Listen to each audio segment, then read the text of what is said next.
That is a really cool thing about psychiatry. When we get consults, and that's a question, is this psychosis or is something else causing this? Hello, everyone. Welcome back to Dr. Moss's channel. I am Dr. Moss, the second year psychiatry resident. Let's start at the beginning. Psychosis, the loss of connection with reality around you. That can be with hallucinations, seeing, hearing, feeling things that are not physically there. Your eyes are not actually taking in the image, so it's not physically there. Hearing things that are not at the wavelengths are not coming in, so your brain is producing it. And delusions. There are a lot of different types of delusions, but the main thing about delusion is a thought process that you think of something which is not true and you're hyper focused. And even if you're told contrary information, you're very focused on that delusion. And disorganized thinking, you cannot think in a straight line or articulate your thoughts. People are listening to you and just it cannot connect of what they're saying. That's called disorganized thinking or a disorganized conversation. Another thing is, are they only having psychotic episodes right now? We call this delirium. That is always a really cool thing about my specialty, psychiatry. When we get consults and we go to the hospital, and that's a question, is this psychosis or is something else causing this? Which is delirium. There's a medical cause, a biological cause. And I'm not saying biological the brain, but more than mental illness, more than cognition. This can be a really bad urinary tract infection, especially for older adults. It can be sepsis. It can be something called autoimmune encephalitis. There's a great book, highly recommend. Always bring up this book because this is my favorite, Brain on Fire. This was actually the book that got me into psychiatry and medicine.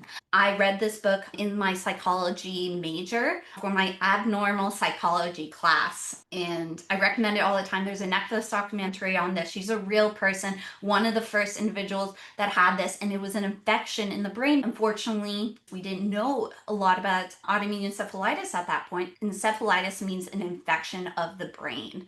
Autoimmune means the body creating antibodies and attacking itself. Just like the body attacks a virus, it thinks, oh wait, my brain is a bad thing, I'm gonna go attack it.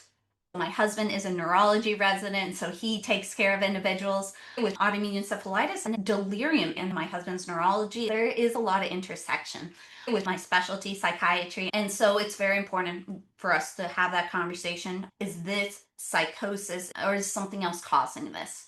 Another thing that can look similar to psychosis is actually tumors, Charles Bonnet syndrome. So Charles Bonnet is a tumor that can cause you to see things. And you have to see it through an MRI. With Charles Bonnet, your brain is trying to make sense of the world that you can't see very well. And so where the location of the tumor is, the occipital or the visual area where the nerves come in and try to analyze what you're physically seeing. So when the tumor is there or something's there preventing you from seeing correctly, your brain kind of fills up what you're missing, trying to make sense of the world around them.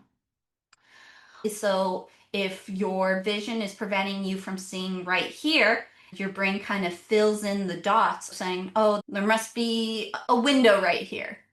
But there's no window, that's my hand. But my brain doesn't realize it. So I'm gonna put up a poster that I'm gonna give credit to. They are psych residents. Give full props to them for writing a case report on this Charles Bonnet syndrome, where tumors in the brain are causing hallucinations. Another thing that let's talk about, substances and drugs. They can also induce hallucinations. Have you heard of hallucinogens? Marijuana, cannabis, weed, all the same things. LSD, ecstasy, mushrooms, like all those are called hallucinogens because they make the body start seeing things. I have to go into this of cannabis because we now know so much more about individuals who have a predisposition to develop schizophrenia. If they have cannabis at an age younger than 24 years old, they have increased risk of going to develop schizophrenia because they already have that genetic predisposition to develop schizophrenia. and then the marijuana kind of wakes it up. And I've seen so many teenagers and young adults where that's happened.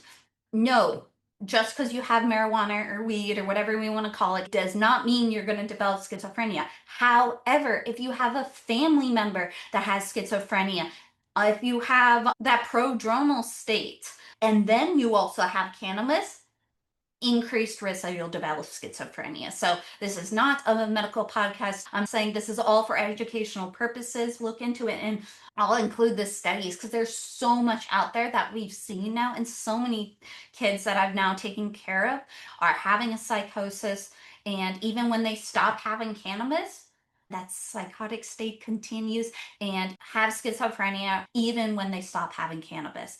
And it makes it even harder when they keep having cannabis and that psychotic state gets worse. And it's something that we definitely see. Individuals with schizophrenia definitely are more likely to use substances. The thought process is kind of the self-soothing hypothesis of it helps them relax and they're self-medicating, which of course then also makes some of the hallucinations worse. Some of the things that also cause hallucinations, and I have to analyze when I'm determining what's going on with the patient, is alcohol withdrawals. So not when you're drinking alcohol, but individuals who drink alcohol every single day and then come into the hospital and stop having alcohol for 12, 24 hours, start to withdraw badly to the level that they start having hallucinations. This is very concerning to us, and we're primed to look at it and keep an eye out for it because they are more likely to develop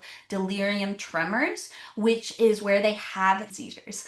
So it can be deadly. So when individuals come in that we realize they're alcoholics, they drink a lot of alcohol and they're stopping drinking alcohol while being in the hospital, we give them medications to prevent them from going into that level, and we usually put them in the ICU to keep a strong eye on them to protect them.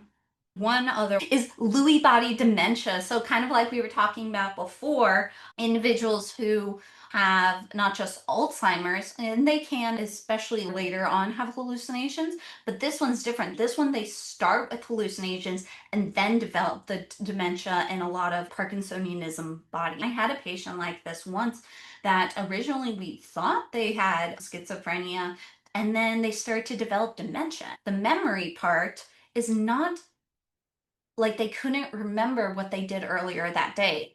They couldn't remember the names of their parents, things that normally, even with schizophrenia, you would know they're a part of your biological, what's it called autobiographical memory. Like it's part of your memory for who you are. Like I'm sure all of you remember, if you're my age or older, your home phone number. So it's that sort of thing. So we would ask him, what's your home phone number? And he would just stare blankly, like could not remember. So that is called Lewy body dementia because there are development of the actual protein Lewy bodies in the brain. Okay, did you learn any new ones? If you like learning about the medical and psychiatric side of things, make sure you like and subscribe and let me know what you think.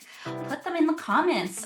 I have videos where I talk about more of the psychiatric evaluation and the medical education. So watch one of those videos.